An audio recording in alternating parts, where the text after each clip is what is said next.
So it finally seems like Sony has decided to wake up and actually take this handheld shit seriously. They were sleeping on it for too long, and I get it, okay, I get it, I understand. Nintendo kind of had a chokehold on that shit, okay? They did. But it's time for you to step up and start competing again, okay? You were taking your sweet old time. So we're gonna get into all of this right now. But if you haven't subscribed to the channel already, please make sure to subscribe, alright? So what are we talking about today? It says here Sony set to take on Nintendo with new portable PlayStation. Report, but it's likely years away from launch. So it says here, this is from IGN, but Bloomberg reported on it, but we can't watch Bloomberg because they gatekeep or they paywall their website. It says here, Sony is reportedly set to return to the handheld console market with a new portable PlayStation that plays PS5 games on the go. This is important because earlier leaks said it was just going to do PS4 games and maybe like cloud gaming for PS5. This is PS5. This is not a joke thing, okay? This is serious shit, okay? This is Bloomberg reports that this unannounced handheld console is in the works now, although won't be released for some time and may end up coming to nothing. Sony declined to comment, naturally. Sony wants to expand the market for PlayStation games with a handheld console that plays PS5 games. If the console does make it to market, Sony will be taking on Nintendo's unannounced Switch successor and a handheld Xbox, which Microsoft gaming chief Phil Spencer recently confirmed was in the works but years away. Sony's portable device is likely years away from launch, and the company could still decide against bringing it to market, the people said, asking not to be named, discussing private plans. A true PlayStation Portal will be a successor device to the a true portable PlayStation will be a successor device to the PlayStation Portal, which Sony released in 2023 as a PS5 streaming accessory. Last week, Sony updated the PlayStation Portal to allow PlayStation Plus premium subscribers to utilize cloud technology to stream their games on the go, even if they don't have a PS5.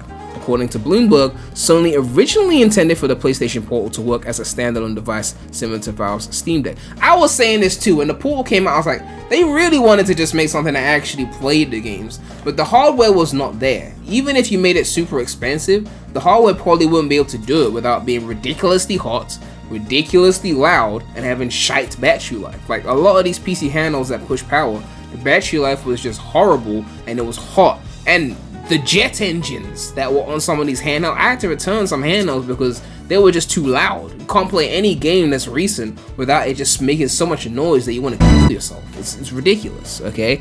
But yeah, Sony of course has a history with portable PlayStation consoles. The PSP came out in December 2004 as a DS competitor and played games on the Universal Media Disc format. The PlayStation Vita followed in December 2011 and aimed at competing with the 3DS. Both, it didn't really compete, let's be real. Both handhelds were eventually discontinued, and Sony went on to focus on home consoles, starting with the PS4 in 2013. The report comes hot on the heels of Sony's release of its $700 mid-gen console refresh, the PS5 Pro. Sales of the PS5 itself have fallen as the console enters the second half of its life cycle. Sony is yet to announce the PS6, but the company follows the same gap. But if the company follows the same gap between the release of PS4 and PS5, then the PS6 will be released in 2027. In the shorter term, Sony has made an offer to buy Kadokawa Corporation, whose subsidiary From Software behind Smash. Okay, yeah, so they're trying to buy From Software.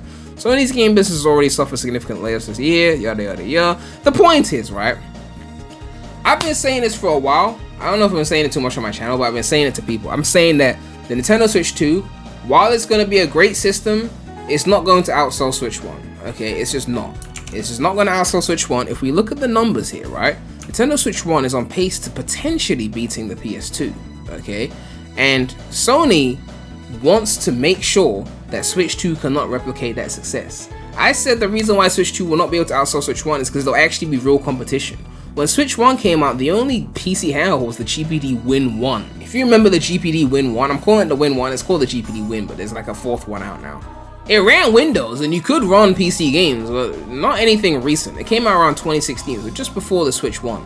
But it showed us the potential of what could happen. So when the Switch happened, it was like, this is the full realization of this. Basically a system that can play AAA games. Even though the Switch could not play all the games that the big consoles were playing, the fact that it could play any AAA games at all, like 7th gen era games ported, or even the current era games but heavily downported, it showed us where shit was going. Nintendo did it first, but they don't have a monopoly on handhelds. And I said the moment Sony and Microsoft do it, and now the PC handhelds, Switch 2 will not be able to sell the heights of Switch 1.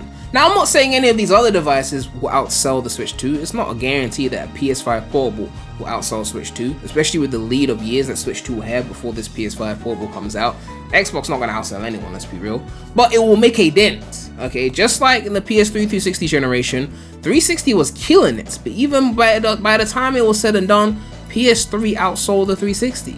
But it was the only time that Sony couldn't move 100 million units on a system.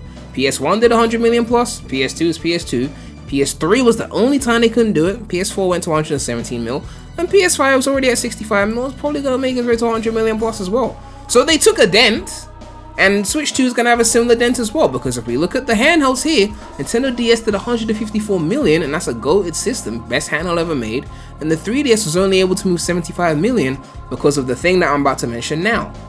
The phones, the smart devices, the iPhones, the iPod Touches, and the iPads with their little phone games that were free to play, that made a dent into the casual market, and that's why the 3DS couldn't outsell the DS with superior hardware and backwards compatibility, right? Which is what the Switch 2 is going to be, superior hardware, backwards compatibility. That's the only reason it sold half of the DS.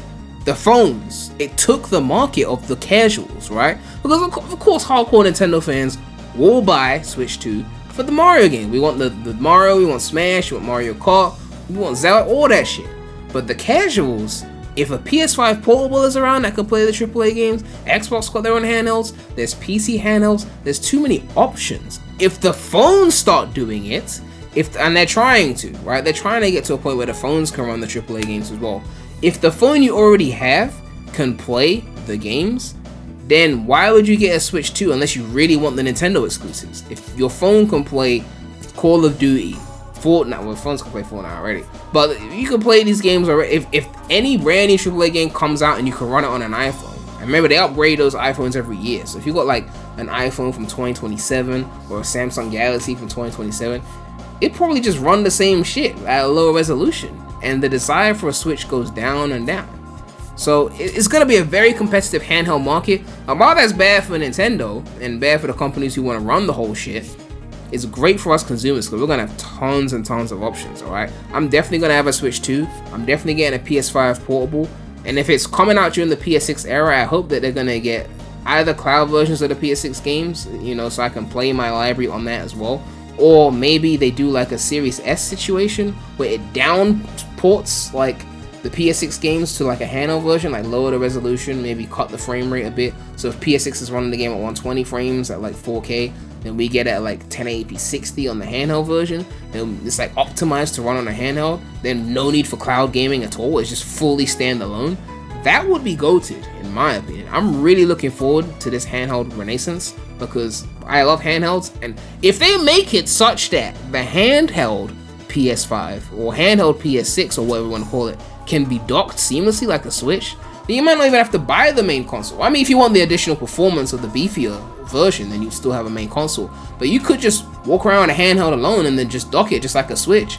No need to have two versions. Only the hardcorers will get both versions to get that increased performance. But yeah, it's looking really interesting right now. Let me know what you guys think about this. Would you be interested in buying a PS5 portable? Like, what kind of price would be right for you? Would you spend $400, $500? I think I'd spend, if it plays the games natively, including like the latest PS6 stuff, I'll probably go as far as $600 on it, honestly. Like, I'm a sucker like that, so I don't represent everyone, but like, I would, okay? Like, I would have gotten a PS5 Pro, honestly, if there was a reason to. I just didn't feel the need. Like, everything's running at 60 FPS on the base PS5. Well, everything that I need. And plus the games are getting ported to PC, so I didn't feel the need. But the point is, I would have if I felt the need, okay? But yeah, it's an interesting time to be a gamer right now, okay? But yeah, make sure to like, comment, subscribe, hit that bell. More content coming soon to the channel. But it's your boy, PREMulous, Rem Gang. And I'm out.